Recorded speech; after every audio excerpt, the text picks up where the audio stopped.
கார்போஹைட்ரேட்டுகளின் வகைகள். கார்போஹைட்ரேட்டுகளின் நிலை மூலப்பொருட்கள். சர்க்கரை பழங்கள், தேன், கரும்பு சர்க்கரை, பீட்ரூட். ஸ்டார்ச் அரிசி, சோளம், உருளைக்கிழங்கு மற்றும் பிற. நார்ச்சத்து உணவு முழு தானியங்கள், கொட்டை உணவுகள் மற்றும் பிற. அதிகமான புரதம் உள்ள உணவு சோயா பீன்ஸ் ஆகும். வைட்டமின் குறைபாட்டினால் ஏற்படும் நோய்கள். வைட்டமின்கள் மூலங்கள் குறைபாட்டினால் ஏற்படும் நோய்கள். அறிகுறிகள். வைட்டமின் ஏ மீன், எண்ணெய், முட்டை, பால், நெய், கேரட், சோளம், மஞ்சள் நிற பழங்கள், கீரைகள். மாலைக்கண் நோய், குறைவான கண் பார்வை, மங்கலான வெளிச்சத்தில் பார்ப்பதில் சிரமம். வைட்டமின் பி முழு தானியம், தீட்டப்படாத அரிசி, பால், மீன், இறைச்சி, பட்டாணி, பயிர் வகைகள், பச்சை காய்கறிகள். பெரிபெரி நரம்பு பலவீனம், உடல் சோர்வு. வைட்டமின் சி ஆரஞ்சு, நெல்லிக்காய், பச்சை மிளகாய், தக்காளி. ஸ்கர்வி ஈறுகளில் இரத்த கசிவு. வைட்டமின் டி மீன் எண்ணெய், முட்டை, பால், சூரிய ஒளியின் மூலம் நமது தோலில் உருவாகிறது. ரிக்கெட்ஸ் பலவீனமான, எளிதில் வளையக்கூடிய எலும்புகள்.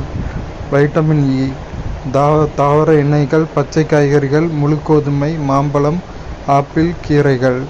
நரம்பு பலவீனம், மங்கலான கண் பார்வை, மலட்டுத்தன்மை, நோய் எதிர்ப்பு சக்தி இல்லாமை. வைட்டமின் கே பச்சை காய்கறிகள், தக்காளி, முட்டைக்கோஸ், முட்டை மற்றும் பால் பொருட்கள். பலவீனமான எலும்புகள், புற்கள் போன்றவை. சிறுகாயத்தினால் ஏற்படும் அதிகப்படியான இரத்த கசிவு. நெல்லிக்கனிகளில் ஆரஞ்சு பழங்களை விட 20 மடங்கு அதிக வைட்டமின் சி காணப்படுகிறது. சூரிய வெப்ப கதிர்வீச்சிலிருந்து பாதுகாக்கும் களிம்புகள், சன்ஸ்கிரீன் லோஷன் தோலின் வைட்டமின் டி உற்பத்தியை 95% குறைக்கிறது. எனவே வைட்டமின் டி குறைபாட்டு நோய் ஏற்படுகிறது.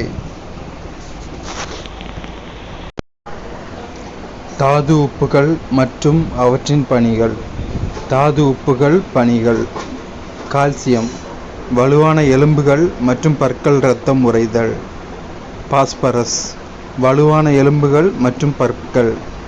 அயோடின் தைராய்டு ஹார்மோன் உற்பத்தி. இரும்புச்சத்து ஹீமோகுளோபின் உற்பத்தி மற்றும் மூளை வளர்ச்சி. உலகளவில் 80% முருங்கைக்கீரை உற்பத்தி இந்தியாவில்தான் உள்ளது. முருங்கைக்கீரையை சீனா, அமெரிக்கா, ஜெர்மனி, கனடா, தென்கொரியா மற்றும் ஐரோப்பிய நாடுகள் இறக்குமதி செய்கின்றன. முருங்கைக்கீரையில் vitamin A, vitamin C, potassium, calcium, இரும்புச்சத்து மற்றும் புரதம் ஆகியவை நிறைந்து காணப்படுகின்றன. இது ஆக்சிஜனேற்ற தடுப்பானாகவும் உள்ளது. Anti oxidants. சமீபத்தில் இந்தியாவில் நடத்தப்பட்ட ஆய்வின்படி 14.4 மில்லியன் குழந்தைகள் உடல் பருமனுடன் இருப்பதாக தெரிய வந்துள்ளது. இந்த வகையில் இந்தியா சீனாவிற்கு அடுத்ததாக அதிக எண்ணிக்கையில் உடல் பருமன் உடையவர்களை கொண்ட நாடுகளுள் 2வது இடத்தில் உள்ளது.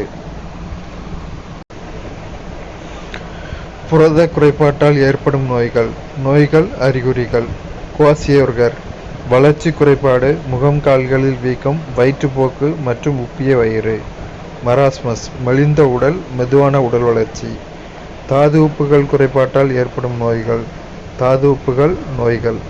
Calcium rickets. Phosphorus osteomalacia. Iodine cretinism குழந்தைகளில், முன்கழுத்து கலரை பெரியவர்களில். இரும்புச்சத்து இரத்த சோகை.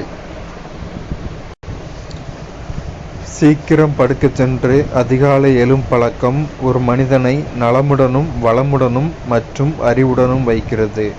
இப்படி சொன்னது யாருன்னா பெஞ்சமின் பிராங்க்லின். பாக்டீரியா நோய்கள் பரவும் முறை. காலரா அல்லது வயிற்றுப்போக்கு, அசுத்தமான நீர். நிமோனியா காய்ச்சல், இருமல் மற்றும் தும்மலின் போது வெளிப்படும் காற்றுத் தவளைகளை சுவாசித்தல். டெட்டனஸ் அல்லது கக்குவான், பாக்டீரியாக்களினால் தாக்கப்பட்ட காயங்கள். காசநோய், இருமல் மற்றும் தும்மலின் போது வெளிப்படும் காற்றுத் தவளைகளை சுவாசித்தல். டைபாய்டு அல்லது காய்ச்சல், அசுத்தமான உணவு அல்லது நீர்.